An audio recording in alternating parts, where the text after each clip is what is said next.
Ya, selamat pagi teman-teman. Minggu lalu kita sudah belajar mengenai penelitian survei. Nah, kali ini saya akan membahas jenis yang lain, yaitu penelitian eksperimen. Ya, yang pertama yang ingin saya bahas adalah membedakan antara penelitian survei dengan eksperimen. Pada dasarnya, penelitian survei ini terbatas pada menjawab apakah ada hubungan antara variabel apa atau kemudian kausalitas. Ada pengaruh antara variabel satu dengan variabel yang lain. Misalnya, apakah ada hubungan antara waktu social distancing dengan perangkap kemiskinan? Nah, setelah melakukan penelitian, misalnya kita menemukan semakin lama waktu social distancing ternyata berpengaruh terhadap perangkap kemiskinan yang ada di masyarakat. Ini. Sementara itu, penelitian eksperimen ini bermaksud untuk mencari hubungan kausalitas atau sebab akibat. Nah, tetapi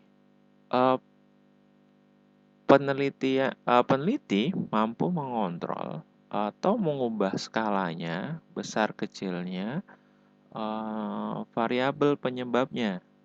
Misalnya, apakah kebisingan itu mempengaruhi tingkat produktivitas? Kebisingan itu kan satuannya suara. Suara, apakah di dalam sebuah pabrik itu bisingnya mesin itu mempengaruhi produktivitas? Nah, berapa desibel ke suaranya dan sebagainya. Nah, jadi kita bisa mengatur atau mengontrol kebisingan itu. Nah, jadi kita dapat mengatakan bahwa kebisingan adalah penyebab dari variabel sebagai variabel independen dan menyebabkan variabel dependennya yaitu produk sebab akibat. Tetapi yang eksperimen itu ada variabel atau ada peneliti bisa mengontrolnya. Nah, contoh lain misalnya penelitian tentang pengaruh metode belajar kuantum terhadap keaktifan siswa. Penelitian lain misalnya metode diskusi dengan semangat belajar atau kemudian penelitian lain tentang pengaruh penyuluhan pertanian terhadap inovasi pertanian yang ada. Adopsi inovasi pertanian. Jadi sama-sama kausalitas dengan survei, tetapi penelitian eksperimen ini jauh atau peneliti bisa melakukan kontrol terhadap variabel. Misalnya seperti ini gambar. Selanjutnya, apa itu metode eksperimen? Metode eksperimen merupakan metode penelitian kuantitatif yang digunakan untuk mengetahui pengaruh variabel independen dengan variabel dependen dalam kondisi yang terkendali. Jadi yang perlu digarisbawahi di sana adalah terkendali. Maka kalau di penelitian eksperimen, jika teman-teman sains itu melakukannya di laboratorium, jadi mereka bisa mengendalikan penelitiannya. Nah, dalam penelitian sosial, jadi peneliti berhak mengendalikan treatmentnya. Jadi ada dua dasarnya. Yang pertama, dia mengambil tindakan. Jadi tindakan itu, jadi kita bisa mengendalikan tindakan memberikan treatment. Yang kedua, jadi mengamati konsekuensi dari tindakan itu atau mengamati hasil dari tindakan itu. Jadi tindakan itu biasa pada akhirnya menjadi variabel independen dan konsekuensi atau hasil itu menjadi variabel depan. Nah, selanjutnya apa komponen dari penelitian eksperimen? Yang pertama adalah variabel independen dan variabel dependen.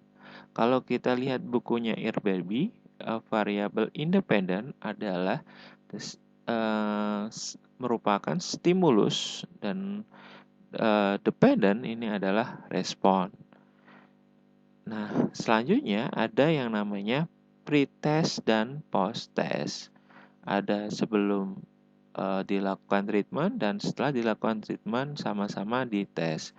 Yang ketiga itu kelompok eksperimen dan kelompok kontrol. Ada KE dan KP. Jadi kelompok eksperimen sebagai kelompok yang dikenai eksperimen atau tindakan, dan kelompok kontrol itu adalah kendalikan. Ya sama nih, jadi ini treatment KP, kelompok pengendali atau kelompok kontrol, control group. Ya, yang keempat adalah randomisasi. Jadi kelompok KE dan KP itu harus sama. Jadi harus sama dan kita bisa mengacak atau merandom baik itu kelompok KE maupun KP. Jadi baik kelompok-kelompok yang diteliti itu harus kedudukannya sama. Dan yang terakhir itu ada selanjutnya rancangan penelitian eksperimen. Yang pertama, rancangan penelitian eksperimen satu kelompok. Misalnya, kita membuat penelitian tentang penyuluhan tentang pembuatan pupuk organik terhadap pemakaian pupuk organik. Langkah yang pertama kita lakukan adalah memilih subjek yang diteliti. Yang kedua, kita memilih lingkungan eksperimen. Yang ketiga, kita melakukan pretest, terus melakukan treatment, dan yang terakhir melakukan. Nah, rancangan satu kelompok ini kita gambarkan seperti ini. T1 dan itu adalah hasil. T1 adalah pretest, T2 itu adalah post-test. Jadi, X-nya atau hasil dari penyuluhan itu adalah T2 dikurangi T1. Misalnya rata-rata T1-nya 50, T2-nya 80, jadi X-nya adalah 30. Nah, kelemahan dari rancangan satu kelompok ini itu yang pertama, bila diberi tenggang waktu yang agak lama antara kelompok T1 dan kelompok T2, terjadi pengaruh yang tidak dapat dikendalikan. Karena waktunya yang lama, mungkin akan ada faktor pengaruh atau pengaruh dari luar dan sebagainya. Yang kedua, bila jarak T1 dan T2 terlalu pretest dan posttest terlalu pendek, ini nggak akan ada perubahan yang signifikan, sehingga jawaban itu tidak valid. Nah, untuk mengatasi kelemahan tersebut, maka dibutuhkan yang namanya rancangan eksperimen. Kita akan menjelaskan itu. Rancangan eksperimen dengan menggunakan KP atau kelompok pengendali. Satu, menentukan variabel perlakuan. Jadi misalnya penyuluhan.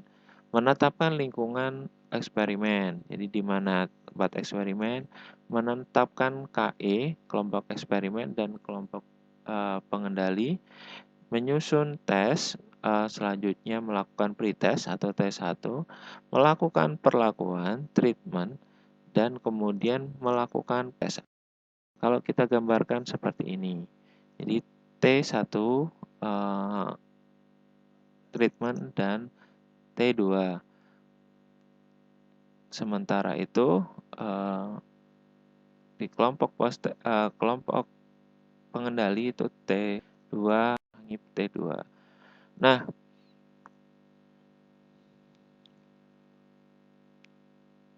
jadi pengaruh perlakuan KE, pengaruh variabel luar, contohnya adalah jika T1 pretest kelompok eksperimen 50 hasilnya T2 itu 80, maka beda nilai antara KE antara beda T1 dan T2 itu ada 30. Sementara itu, jika kita kemudian mensinkronkan dengan KP, misalnya KP dilakukan T2, yaitu dilakukan post test. Post test hasil 60 dikurangi T1-nya sama yaitu 50 ya, maka 10. Jadi pengaruh penyuluhan antara disinkronkan antara KE dengan KP itu adalah 30 dikurangi 10 yaitu 20. Ada perbedaan. Nah, untuk desain nanti teman-teman silakan dibagi kelompok dan membaginya untuk tugas menjelaskan masing-masing dari desain penelitian eksperimen. Begitu. Terima kasih untuk perhatiannya dan selamat belajar.